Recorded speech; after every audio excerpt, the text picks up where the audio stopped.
सारे नौकर चाकर उस चोर को इधर उधर देखने लगे, लेकिन कहीं पर वो चोर नहीं मिला।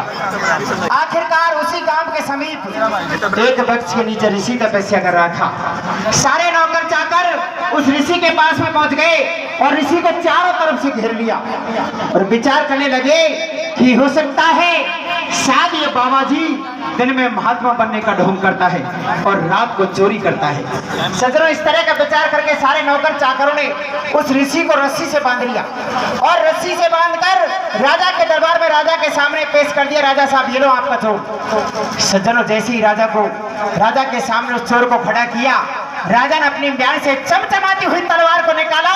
जैसे ही शीश को हलाल करने लगा, मंत्री ने हाथ को पकड़ लिया। रुक जाइए राजा साहब, ऐसा मत करिए। कि बोलिए क्या किया जाए?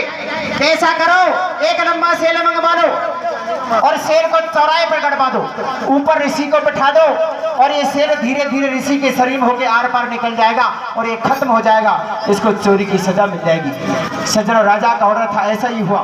एक लंबा शेर मंगवा लिया और शेर को चौराहे पर गड़वा दिया, ऊपर ऋषि को बिठा दिया। ऋषि के शरीर से खूनों की धारा बहने लगी। लेकिन सज्जनों, हुआ क्या?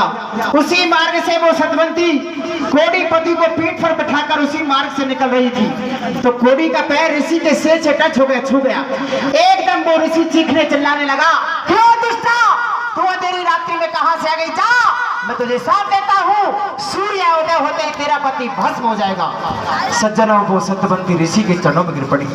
महाराज, मेरे से गलती हो गई, माफ कर दीजिए। जिए बिन देह नदी बिन बारी और तैसे नाथ पुरुष बिन नारी। हे ऋषि देव, मैं पति के बिन एक पल भी जीवित नहीं रह सकती, आप मेरे को पति को साथ मत दीजिए।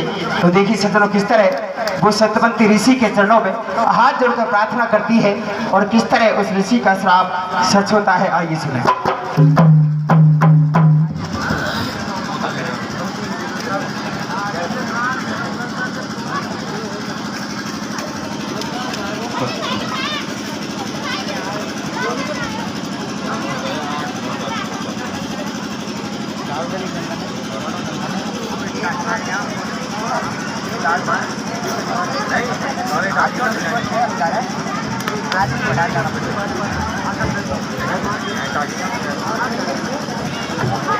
हेलो